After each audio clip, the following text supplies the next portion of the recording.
Welcome प्यारे बच्चों। आज का हमारा टॉपिक है haloalkanes and haloarenes, class 12 chapter 10 part 2। Part 2 में हम हेलो एरीन्स के बारे में स्टडी करेंगे। हेलो एरीन्स होते क्या हैं? ये हेलोजन डेरिवेटिव होते हैं एरोमेटिक हाइड्रोकार्बन के, जो हमें मिलते हैं by replacing hydrogen atom of an aromatic hydrocarbon with halogen atom. Halogen atom जिस कार्बन से अटैच्ड होता है हेलो एरीन्स के अंदर, वो कार्बन sp2 हाइब्रिडाइज होता है। ठीक है, अब हम इसकी क्लासिफिकेशन की बात करेंगे। फर्स्टली सबसे पहले हम इसको क्लासिफाई कर सकते हैं on the basis of number of halogen atom. अगर हेलो एरीन्स में एक ही हेलोजन प्रेजेंट है तो हम उन्हें बोलेंगे मोनो हेलो एरीन्स। अगर दो हेलोजन है तो dihaloarenes. 3 halogen present है बेंजीन रिंग के ऊपर तो हम बोलेंगे पॉली हेलो एरीन्स या ट्राई हेलो एरीन्स। ठीक है, सेकेंड जो हम क्लासिफिकेशन करेंगे वो करेंगे on the basis of hybridisation. जैसे कि हम कह रहे हैं कि जो हेलो एरीन्स में हेलोजन अटैच है वो sp2 हाइब्रिडाइज्ड कार्बन से अटैच है। तो यहाँ पे हमारे पास दो टाइप के कंपाउंड हो सकते हैं। फर्स्ट है विनाइलिक हैलाइड्स, जिन कंपाउंड में halogen carbon carbon double bond से अटैच हो। ठीक है, ये एरोमेटिक नहीं होते, एलिफेटिक कंपाउंड होते हैं। तो इस टाइप के कंपाउंड को हम क्या बोलेंगे? Vinylic halide. ठीक है, जैसे यहाँ पे एक एग्जांपल दिया हुआ है क्लोरोइथीन। सेकेंड टाइप के हो सकते हैं एराइल हैलाइड, ऐसे कंपाउंड्स जिनमें हेलोजन डायरेक्टली अटैच्ड होता है एरोमेटिक रिंग से यानी बेंजीन रिंग से। For example bromotoluene. ठीक है, अब हम करेंगे इसका नोमेनक्लेचर। अगर हम मोनो सब्स्टिट्यूटेड हेलो एरीन्स की बात करें तो उनका कॉमन नेम और IUPAC नेम दोनों सेम रहते हैं। डाई सब्स्टिट्यूटेड हेलो एरीन्स की बात करें तो 1-2 पोजीशन के लिए हम ऑर्थो यूज करते हैं, 1-3 पोजीशन के लिए मेटा और 1-4 पोजीशन के लिए हम पैरा वर्ड यूज करते हैं। ठीक है, जैसे कि आपको एग्जांपल दिया हुआ है, बेंजीन के ऊपर 2 ब्रोमीन लगे हुए हैं मेटा पोजीशन पे यानी 1 और 3 पोजीशन पे, तो इसका कॉमन नेम क्या बनेगा? Meta dibromo benzene. IUPAC name क्या बनेगा? 1,3 डाइब्रोमो बेंजीन। आइए हम कुछ और कंपाउंड्स का नोमेनक्लेचर स्टडी करते हैं। ठीक है, तो आपको एक कंपाउंड दिए हुए हैं। आई होप कि आप सब बच्चे इन कंपाउंड की अच्छे से प्रैक्टिस करेंगे। ठीक है, नेक्स्ट जो टॉपिक है हमारा वो है प्रिपरेशन ऑफ हेलो एरीन्स।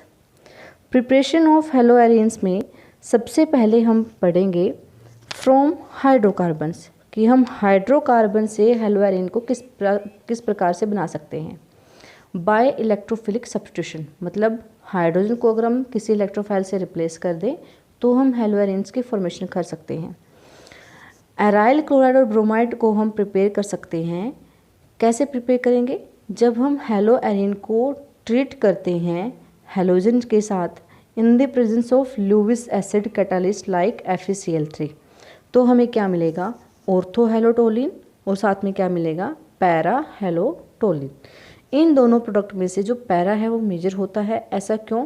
क्योंकि ऑर्थो पोजीशन पे क्या होगा कि 1 और 2 पे बल्कि ग्रुप है, तो इनमें क्या होगी? स्टीरिक हिंड्रेंस होगी। इस वजह से ऑर्थो और पैरा में से पैरा प्रोडक्ट ज़्यादा स्टेबल होता है। ऑर्थो और पैरा आइसोमर्स को हम सेपरेट कर सकते हैं। क्यों? क्योंकि इनके मेल्टिंग पॉइंट में बहुत ज़्यादा डिफरेंस होता है। नेक्स्ट अगर हम बात करें, देखो हमने ये रिएक्शन की थी क्लोरीन और ब्रोमीन के साथ। अगर हम आयोडीन के साथ रिएक्शंस करें तो जो ये रिएक्शन होती है वो रिवर्सिबल होती है नेचर में, क्योंकि जो हाइड्रोजन आयोडाइड है वो वापस जो हमारा प्रोडक्ट है उसको रिड्यूस कर देगा और वापस उसको टोलिन में कन्वर्ट कर सकता है। तो इसीलिए हमें इस रिएक्शन के लिए ज़रूरत पड़ेगी ऑक्सीडाइजिंग एजेंट की, जो हाइड्रोजन आयोडाइड को आयोडीन में कन्वर्ट कर दे। फ्लोरीन के साथ ये रिएक्शन पॉसिबल नहीं है। क्यों? क्योंकि जो फ्लोरीन है वो हाईली रिएक्टिव होता है, तो इसके साथ जो रिएक्शन होगी वो हाईली एक्सप्लोजिव होगी। सेकेंड जो मेथड ऑफ प्रिपरेशन है वो है फ्रॉम एमीन्स, यानी बाय सैंडमियर रिएक्शंस। जब हम प्राइमरी एलिफेटिक या एरोमेटिक एमीन को एक्वस मिनरल एसिड में डिजोल्व करते हैं और उसको ट्रीट करते हैं सोडियम नाइट्राइड के साथ, तो डाइजोनियम साल्ट की फॉर्मेशन होती है, जिसको फ्रीज करने के बाद जब हम क्यूप्रस क्लोराइड से ट्रीट करते हैं तो हमें क्या मिलेगा? क्लोरोबेंजीन। यानी यहाँ से हमें हेलोएरिन्स की फॉर्मेशन होगी। जब हम डाइजोनियम साल्ट से हेलोबेंजीन प्रिपेयर करते हैं तो इस रिएक्शन को हम बोलते हैं सैंडमेयर रिएक्शन। आयोडीन के साथ ये रिएक्शन इजीली हो जाती है, वहाँ पे हमें किसी कैटालिस्ट की रिक्वायरमेंट नहीं होती। यानी जब हम डाइजोनियम साल्ट को पोटाशियम आयोडाइड से शेकिंग करते हैं अच्छे से इसकी, तो हमें आयोडोबेंजीन की फॉर्मेशन हो जाती है। अब हम फिजिकल प्रॉपर्टीज ऑफ हेलोएरिन्स की इनके बारे में पढ़ेंगे। बॉइलिंग पॉइंट की अगर हम बात करें आइसोमेरिक डाइहेलोबेंजीन में, यानी ऑर्थो, मेटा और पैरा के अंदर, तो इनका बॉइलिंग पॉइंट नियरली सेम होता है। लेकिन अगर हम इन तीनों आइसोमर्स की बात करें तो सबसे ज़्यादा बॉइलिंग पॉइंट होता है पैरा आइसोमर का। ऐसे ही मेल्टिंग पॉइंट की बात करें तो पैरा आइसोमर का जो मेल्टिंग पॉइंट है वो ज़्यादा होता है देन ऑर्थो, और ऑर्थो का ज़्यादा होता है मेटा से। ऐसा क्यों है कि पैरा आइसोमर का मेल्टिंग पॉइंट सबसे ज़्यादा होता है? वो होता है उसके सिमेट्रिकल स्ट्रक्चर की वजह से। पैरा आइसोमर सिमेट्रिकल होता है, इसी वजह से उसका मेल्टिंग पॉइंट ज़्यादा होता है। केमिकल रिएक्शंस की बात करें तो एराइल हैलाइड लीस्ट रिएक्टिव होते हैं टूवर्ड्स न्यूक्लियोफिलिक सब्स्टिट्यूशन रिएक्शन। ऐसा क्यों है कि जो एराइल हैलाइड है वो एल्काइल हैलाइड से कम रिएक्टिव है न्यूक्लियोफिलिक सब्स्टिट्यूशन रिएक्शन के लिए? इसके लिए कुछ रीजंस है। फर्स्ट है रेजोनेंस इफेक्ट। जब हम रेजोनेंस की बात करते हैं हेलोबेंजीन में तो क्या होता है, इलेक्ट्रॉन डेंसिटी ऑर्थो और पैरा पोजीशन पे बढ़ जाती है। यानी जो हेलोबेंजीन है वो इलेक्ट्रॉन रिच होता है और न्यूक्लियोफाइल है वो भी इलेक्ट्रॉन रिच होता है। तो इस वजह से रेजोनेंस की वजह से ऑर्थो और पैरा पे जो इलेक्ट्रॉन डेंसिटी बढ़ती है उसकी वजह से कार्बन और हेलोजन के बीच में पार्शियल डबल बॉन्ड करैक्टर आ जाता है जिसको ब्रेक करना डिफ़िकल्ट होता है। इसी वजह से हेलोएरिन हैं वो लेस रिएक्टिव होते हैं then alkyl halide. Second point है वो है hybridisation of carbon halogen bond. अगर हम हेलोएल्केन की बात करें तो यहाँ पे sp3 हाइब्रिडाइज्ड कार्बन के साथ हेलोजन अटैच्ड होता है। हेलोएरिन्स में बेंजीन के साथ हेलोजन अटैच है, यानी sp2 हाइब्रिडाइज्ड कार्बन से हेलोजन अटैच है। जैसे जैसे हम sp3 से sp की तरफ आते हैं तो s कैरेक्टर बढ़ता जाता है, यानी न्यूक्लियस के क्लोज विसिनिटी में आता जाता है, जिसकी वजह से न्यूक्लियर अट्रैक्शन ज़्यादा होती है। यानी जितना ज़्यादा s कैरेक्टर होगा उतनी ही ज़्यादा जो बॉन्ड होगा वो स्ट्रॉन्ग होगा और उतना ही उसको ब्रेक करना डिफ़िकल्ट होता जाएगा। थर्ड जो फैक्टर है वो है इंस्टेबिलिटी ऑफ फिनाइल कैटायन। अगर कार्बन और हेलोजन बॉन्ड ब्रेक हो जाए तो हमारे पास फिनाइल कैटायन की फॉर्मेशन होगी, यानी कार्बोकैटायन बनेगा फिनाइल कैटायन। फिनाइल कैटायन के अंदर कोई रेजोनेंस नहीं होती तो इस वजह से ये लेस स्टेबल स्ट्रक्चर बन जाता है, यानी हमें एक स्टेबल स्ट्रक्चर से कम स्टेबल स्ट्रक्चर मिल रहा है, यानी यहाँ पे SN1 रिएक्शन पॉसिबल नहीं है। फोर्थ फैक्टर है इलेक्ट्रॉनिक रिपल्शन। जैसे कि हमने पहले ही बात की थी कि जब रेजोनेंस होती है तो उस वजह से ऑर्थो और पैरा पे इलेक्ट्रॉन डेंसिटी बढ़ जाती है, यानी electron rich nucleophile electron rich haloarene को जब अप्रोच करेगा तो उनमें इलेक्ट्रॉन रिपल्शन आएगी।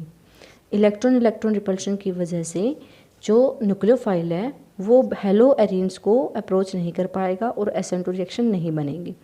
ये कुछ रीजंस हैं जिनकी वजह से हेलोएरिन्स है वो लेस रिएक्टिव होते हैं then haloalkane towards nucleophilic substitution reaction.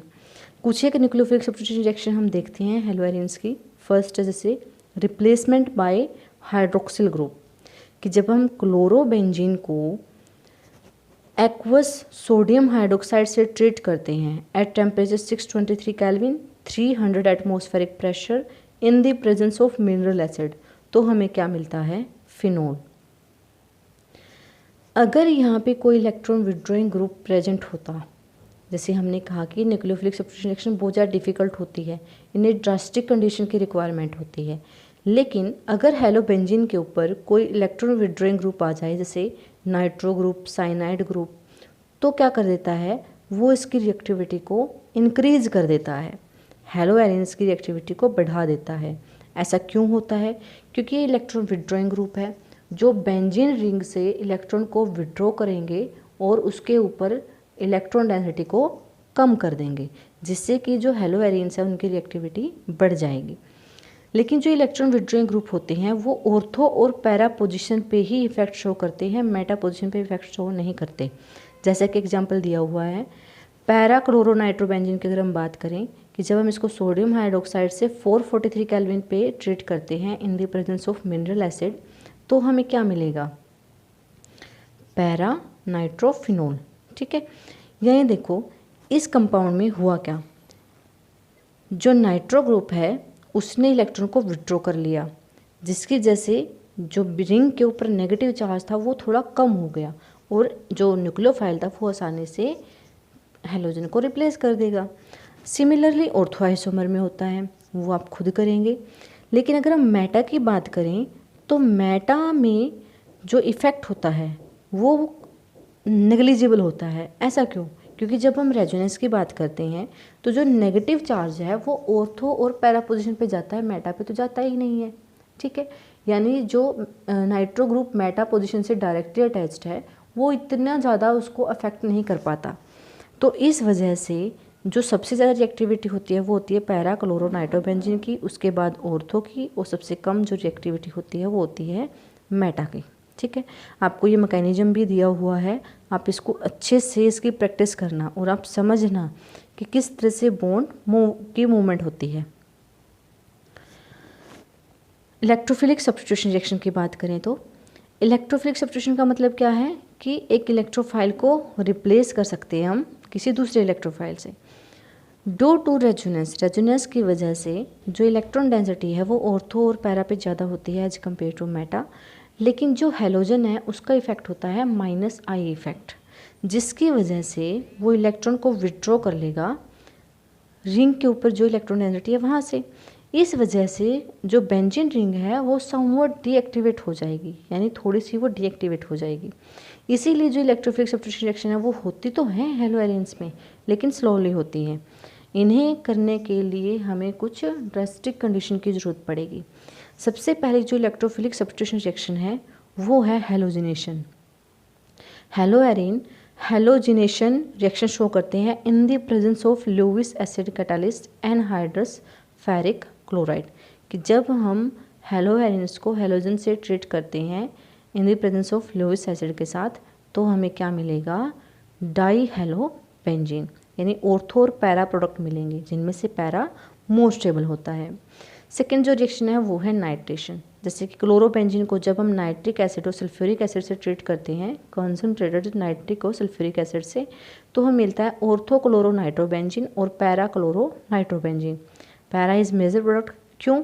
क्योंकि ऑर्थो पे क्या होती है, स्टीरिक हिंड्रेंस, दो बल के ग्रुप आ जाते हैं, उनमें आपस में स्टीरिक हिंड्रेंस होती है, इस वजह से जो पैरा आइसोमर है वो ज़्यादा स्टेबल होता है। थर्ड जो इलेक्ट्रोफिलिक सब्स्टिट्यूशन रिएक्शन है वो है सल्फोनेशन, कि जब हम हेलो एरिन्स को ट्रीट करते हैं सल्फ्यूरिक एसिड से और हीट करते हैं तो हमें क्या मिलेगा, ortho and para isomer of chlorobenzene sulphonic acid, इनमें से पैरा मेजर होगा। नेक्स्ट रिएक्शन है Friedel craft reaction. Friedel craft reaction की अगर हम बात करें तो ये दो टाइप की होती है, फ्रीडल क्राफ्ट एल्काइलेशन और फ्रीडल क्राफ्ट एसाइलेशन। यानी जब हम हेलो बेंजीन के ऊपर एल्काइल ग्रुप को सब्स्टिट्यूट करवाते हैं तो वो रिएक्शन होती है Friedel craft alkylation. For example कि क्लोरोबेंजीन को हम मिथाइल क्लोराइड से ट्रीट करते हैं in the presence of anhydrous aluminium chloride, तो हमें क्या मिला, 1 क्लोरो 2 मिथाइल बेंजीन और 1 क्लोरो 4 मिथाइल बेंजीन, जो कि मेजर प्रोडक्ट है, यानी पैरा ज़्यादा अमाउंट में बनेगा। फ्रीडल क्राफ्ट एसाइलेशन रिएक्शन में क्या होगा कि जब हम क्लोरोबेंजीन को इथेनॉल क्लोराइड से ट्रीट करते हैं तो हमें क्या मिलेगा, 2 क्लोरो एसिटोफिनोन और 4 क्लोरो एसिटोफिनोन। ठीक है, तो ये थी हमारे कुछ इलेक्ट्रोफिलिक सब्स्टिट्यूशन रिएक्शन। इसके अलावा जो ये हेलो एरिन्स है वो मेटल के साथ भी रिएक्ट करते हैं। फर्स्ट है वुड्स फिटिग रिएक्शन, यानी जब हम एरोमेटिक हेलो एरिन्स को और हेलो एल्केन्स को सोडियम के साथ ट्रीट करते हैं इन द प्रेजेंस ऑफ ट्राईथर, तो हमें एल्काइल बेंजीन मिलेगा। अगर हम एरोमेटिक जो हैलोजन है हेलो एरिन्स के 2 मॉलिक्यूल्स को सोडियम से ट्रीट करते हैं तो हमें डाईफिनाइल की फॉर्मेशन होती है। तो ये थी हमारी कुछ केमिकल रिएक्शंस। आई होप कि आपको अच्छे समझ आई होगी, आपको इनकी प्रैक्टिस करनी होगी। अब हम कुछ इम्पोर्टेंट कंपाउंड के बारे में स्टडी करेंगे, सम पॉलीहेलोजन कंपाउंड्स। फर्स्ट जो कंपाउंड है वो है डाइक्लोरोमीथेन। डाइक्लोरोमीथेन को हम यूज़ कर सकते हैं as a solvent for paint remover. Paint remover में इसको काम आता है। सेकेंड है प्रोपिलेंट इन एरोसोल्स। थर्ड है metal cleaning and finishing solvent, यानी मेटल्स को साफ़ करने के लिए इसका यूज़ किया जा सकता है। लेकिन इसके कुछ हार्मफुल इफेक्ट होते हैं ह्यूमन बींग पे जब ये डायरेक्टली ह्यूमन से इसका कॉन्टैक्ट होता है, जैसे कि डिजीनेस, नोसिया, इंटेंस बर्निंग या स्किन का रेड हो जाना। सेकेंड जो कंपाउंड है वो है ट्राइक्लोरोमीथेन यानी CHCl3। इसे क्लोरोफॉर्म भी कहते हैं। पहले इसको एज ए एनेस्थीसिया यूज़ करते थे एंशिएंट टाइम में, बट इसके कुछ हार्मफुल इफेक्ट थे जैसे डिजीनेस, नोसिया, तो इसको एज ए एनेस्थीसिया यूज़ करना बंद कर दिया। अब हम इसको यूज़ करते हैं as solvent for fats and alkaloids. Second है in the production of freon refrigerant R22। एक बात और इसमें इम्पोर्टेंट कि जो क्लोरोफॉर्म है इसको क्लोज्ड डार्क कलर्ड बोतल में स्टोर करते हैं। ऐसा क्यों? क्योंकि जब ये एयर की प्रेजेंस में इंटरेक्ट करती है या एयर से रिएक्ट करता है chloroform in the presence of light, तो ये पॉइजनस गैस की फॉर्मेशन करता है COCl2, जिसको हम फोजिन गैस भी बोलते हैं। ये बहुत ज़्यादा हार्मफुल होती है, इसीलिए हमें क्या करना होता है, इसको डार्क कलर्ड बोतल में स्टोर करके रखना पड़ता है। थर्ड कंपाउंड है कार्बन टेट्राक्लोराइड। इसे हम यूज़ करते हैं in the synthesis of chlorofluorocarbon. Second है used as a cleaning fuel, और लास्ट है in the manufacturing of refrigerant for aerosol can. CCl4 carbon tetrachloride, इसको एज ए फायर एक्सटिंग्विशर भी यूज़ किया जाता है। फोर्थ जो टाइप है कंपाउंड है वो है फ्रियोन्स। ये CFC कंपाउंड होते हैं मीथेन और इथेन के। ये बहुत ज़्यादा स्टेबल होते हैं, नॉन टॉक्सिक होते हैं और नॉन कोरोजिव होती हैं नेचर में। फ्रियोन 12 को हम ऑब्टेन कर सकते हैं by using CCl4 in Swarts reaction. Next compound है फिफ्थ DDT। इसका दूसरा नाम क्या होगा UPSC ने? डाइक्लोरोडाइफिनाइल ट्राइक्लोरोइथेन। ये फर्स्ट क्लोरिनेटिंग ऑर्गेनिक इंसेक्टिसाइड है। ये मॉस्किटो एंड लाइस के अगेंस्ट भी काम करता है। जब सेकेंड वर्ल्ड वार हुआ था तो उस टाइम पे बहुत सारी बीमारियां फैली, जैसे मलेरिया और टाइफाइड, तो उस टाइम पे इस DDT का, इस मेडिसिन का यूज किया गया था। ये केमिकल स्टेबल है और फैट सोल्यूबल है, इसीलिए जब ये ह्यूमन के लीवर पे डिपॉजिट हो जाती है तो ये बहुत ज़्यादा हार्मफुल होती है और टॉक्सिक होती है, इसीलिए इसका यूज़ बैन कर दिया गया था। ये इसका स्ट्रक्चर दिया हुआ है। अब बच्चों आपके लिए कुछ क्वेश्चंस हैं, पार्ट A, पार्ट 1 और पार्ट 2 दोनों में से मैं आपको कुछ क्वेश्चन दे रही हूँ। मुझे आशा है कि आप लोगों को ये चैप्टर अच्छे समझ आया होगा। आप इन सभी क्वेश्चंस को अपनी नोटबुक पे करेंगे। धन्यवाद।